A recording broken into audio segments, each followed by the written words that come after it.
umalis ka. Lagi kong sasabi sa'yo, gusto kita. Masama ba Gusto kung... kita. Pumanaw na ang Taiwanese actress na si Barbie Hsu na kilala sa kanyang pagganap bilang Shanshai sa hit na Taiwanese series na Meteor Garden noong 2001 kasama ang F4 band na sina Jerry Yan, Dao Mingxi, Vic Cho, Watts Lei, Ken Chu, Zimen, at Vanessa Wu, Maizua. Ang Meteor Garden ay isinalin sa iba't ibang wika at naging dahilan upang maging malaking bituin si Hsu sa Pilipinas, Indonesia, at Thailand. Ayon sa mga local media report, pumanaw si Barbie Hsu dahil sa pneumonia matapos makakuha ng influenza habang siya ay nagbabakasyon sa Japan. Kinumpirma ng kanyang kapatid na si Di Hsu ang kanyang pagpanaw. During the Lunar New Year, our family came to Japan for vacation. My dearest sister Barbie has unfortunately left us after getting pneumonia, triggered by an influenza, sinabi ni Di Hsu sa isang pahayag na ibinahagi ng kanyang agent.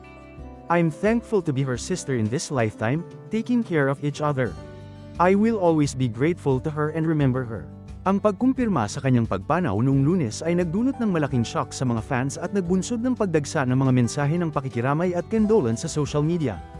Ang kanyang pagganap bilang Shanshai ay nag-iwan ng malaking epekto sa mga fans sa buong mundo. Tiyak na maaalala siya dahil sa kanyang iconic na papel at ang kasiyahan na hatid niya sa maraming tao.